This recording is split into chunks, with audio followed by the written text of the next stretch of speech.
I'm sure many of you know, Jill Stein has Senate Intelligence McCarthy Russiagate scam committee and Jill Stein. And she's been very upfront. And there's an article, an interview with Max Blumenthal at AlterNet.org. I know many of you watched her on Facebook Live. I didn't get a chance to see that. But this, and I'll go through some of what is brought up here. And it's a very lengthy read, and it's a good read, and it just shows you that now the Russia thing is turning to people on the left, which is this is a new McCarthyism. It's unbelievable, and the fact that people that call themselves liberals are like all for this, and they want Jill Stein's head because she gave it was Jill Stein. If she wouldn't have run, then Hillary would be president. It's just unbelievable. And so-called feminists say this. You don't want a pediatrician Jill Stein was put in jail for trying to speak at the 2012 debates. She was put in jail by Secret Service, and she and her VP candidate at the time were chained, like handcuffed to a chair. These big giant Secret Service dudes, like, really, Jill Stein she's gonna punch her way out of that. It shows you how ridiculous it is and how the American empire and the corporate state work and who's involved here. And it's all, of course, corporate Democrats and diehard Clinton people because, nothing's ever Hillary's fault. And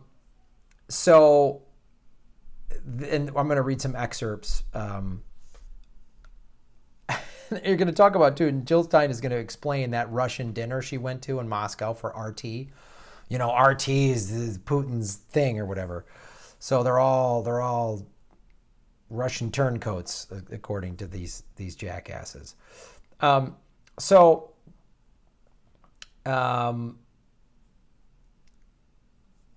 me read you this. Since news broke of the congressional inquiry into Stein's campaign, she has been a punching bag for hardcore Democratic partisans. Zach Pentinakis, the former rapid response director for Hillary Clinton's campaign, proclaimed Jill Stein is a Russian agent 8 times in one tweet until he reached the maximum character limit. That's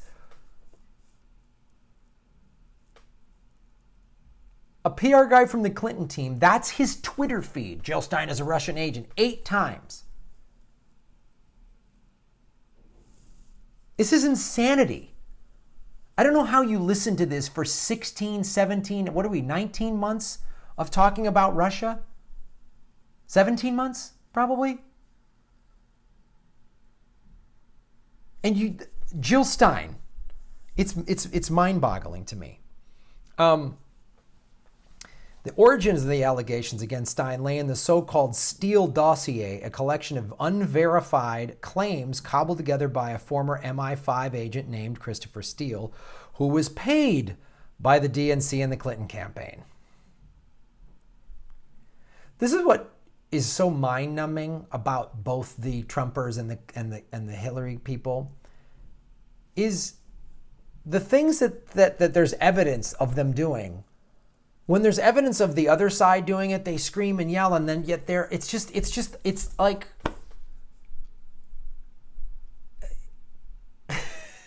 it's like I'm a football coach and my team is cheating, right? We're cheating, we're doing steroids, we're stealing the other plays, we're all the illegal stuff, and then when we see the other team do it, we scream and yell at them. It's madness. According to journalist Howard Blum, Steele relied on an army of sources whose loyalty and information he had bought and paid for over the years. Under the watch of James Comey, the FBI also made a deal to fund the dossier, but the arrangement fell apart, leaving it to the Clinton camp to funnel fees to Steele through the opposition research firm Fusion GPS. In addition to claiming that Putin held compromising footage of sex workers urinating on Trump on camera in a VIP suite in Moscow, Ritz, the dossier accused Stein of having been funded by the Russian government to attend a gala hosted by the Russian-backed news network RT. Here we go. Stein said that this claim was complete nonsense. I paid my own way to Moscow. They, the Russian government, did not pay for my hotel or expenses, and I have the receipts to prove it.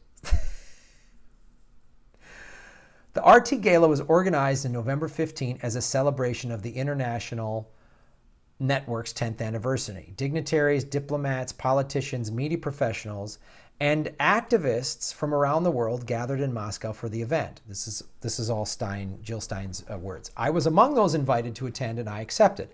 I wanted to interact with colleagues from around the globe and had long considered RT a valuable space in a conformist American media environment that is increasingly hostile to dissenting opinions, particularly where Western foreign policy is concerned. Yeah, that's where we are. That's how bad the corporate media is, that we need television that's funded by Russia is being more of an open-minded journalistic source than what we have. Right? It's a fair question to ask.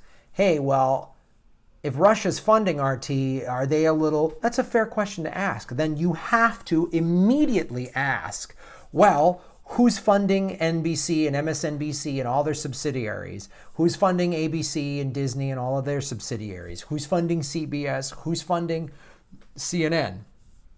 Boeing, the American Petroleum Institute, the military. So if they're funding, and their funding is very obvious, and who buys the ads? It's very obvious who funds the mainstream media.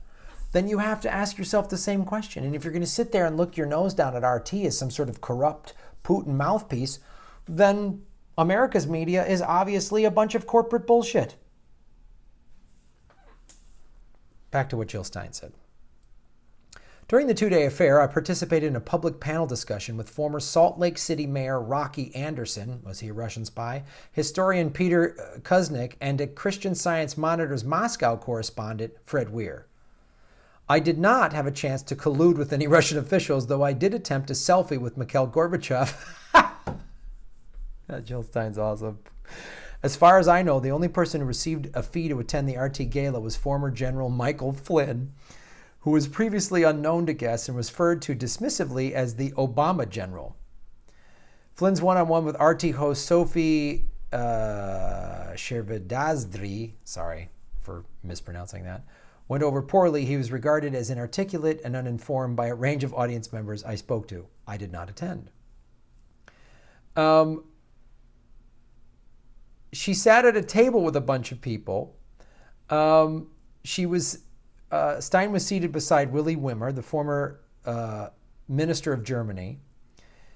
Also at that table was Czech former Deputy Prime Minister Sibyl Svoboda, a Serbian filmmaker named Amir Kusturica, and General Flynn. Stein said her only substantive conversation was with Wimmer, and it lasted about 2 minutes. In the middle of the event, Russian President Vladimir Putin strode into the room alongside his chief of staff and spokesman.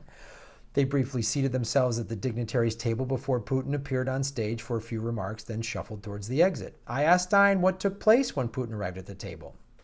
She says, Putin briefly ran around the table and shook everyone's hand. No names were exchanged. It was an impersonal greeting, she recalled. There was nothing about that table that facilitated any communication of any sorts. The only person who spoke English and Russian fluently was sitting next to Michael Flynn and translated what he said of the conversation between Flynn and Putin.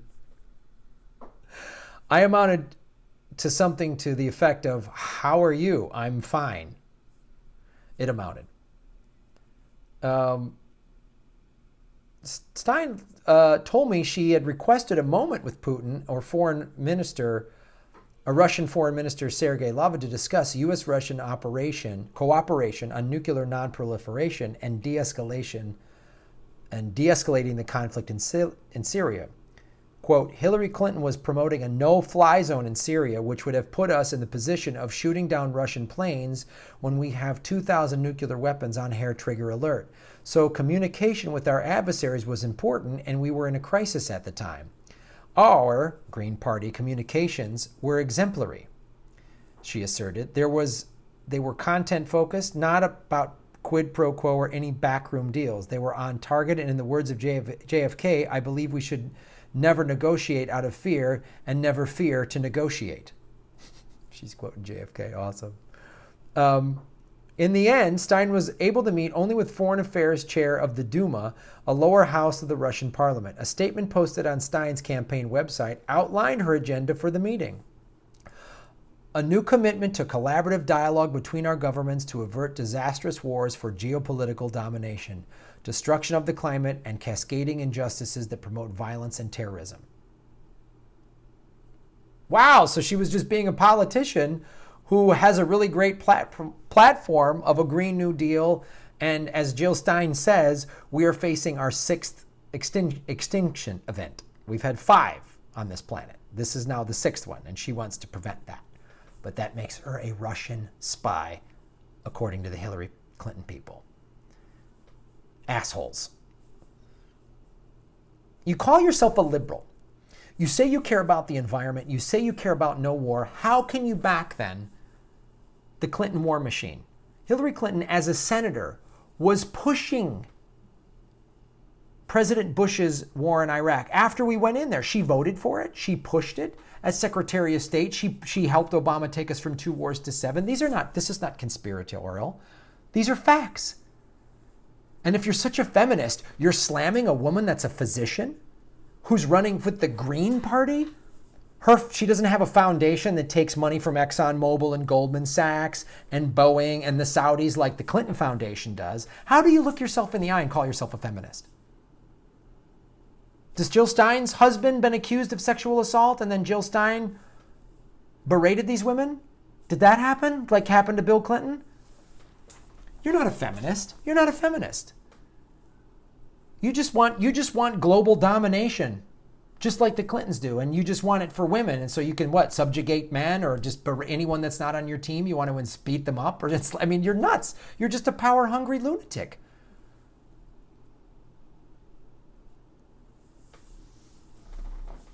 How can you say you want equal rights for women when you support a woman that has helped bomb poor women and children in the Middle East? How do you do that? Explain that to me. Explain that to me. Obama dropped 26,171 bombs in 2016 alone.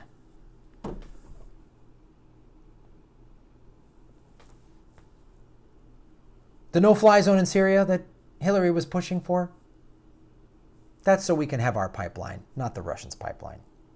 Russia and China are threatening the petrodollar, so we're doing whatever we can to demonize them. That's what this is all about.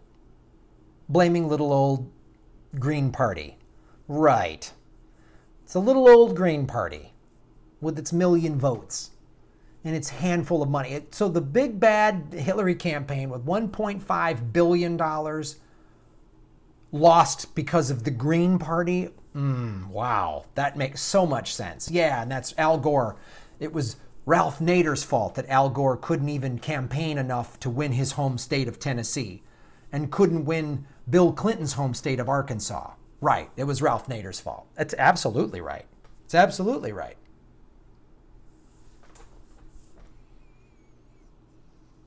Yeah. And the reason LeBron James lost the NBA Finals was because the shoelaces weren't his shoelaces. The guy who manufactured the $1-a-day person that made his shoelaces is why LeBron James lost the NBA Finals. I mean, it's pretty obvious. The shoelace employees in China just really fucked over LeBron James. I mean, just fucked him with that shoelace thing. Yep, it's fair. Oh boy.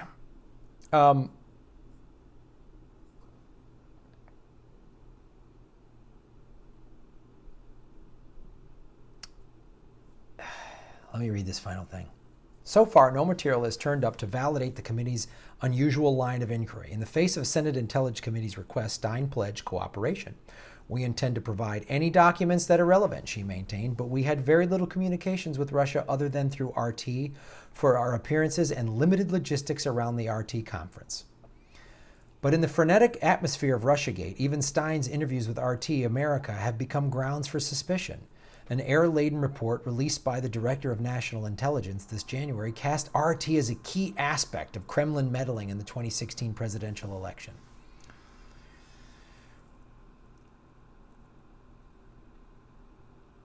Among the transgressions, the DNI accused RT of committing was hosting a third-party debate that gave a platform to candidates like Stein. the networks, because of the bullshit two-party system, which runs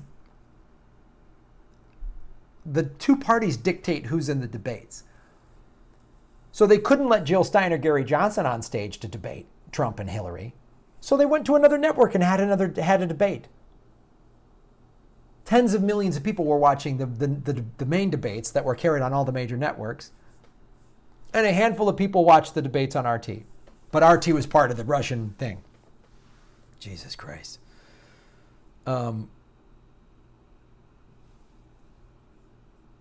Despite the storm of accusations, Stein remains confident that her name will be eventually cleared. Real people are not buying this effort to demonize us, and this investigation lost the thread. There is simply no there, she stated, but there will be a lot of damage done before it comes out on the other end.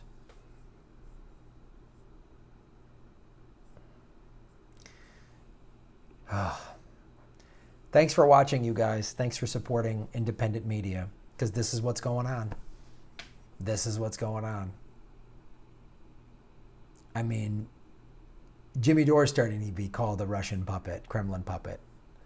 I wish my show would get big enough so that I could be called the Kremlin puppet. It's just not big enough. I'm just a guy in an apartment with a war on Christmas tree and a Batman shirt. Oh, God.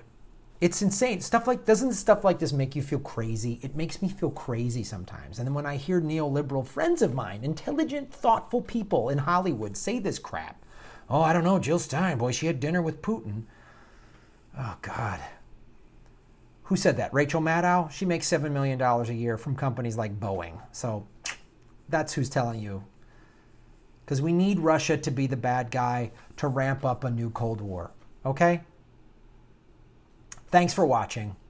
Support the show. Like, subscribe, share it on social media, and we will all make Gotham great again. Unless we're having dinner with Putin because we're Ruskies.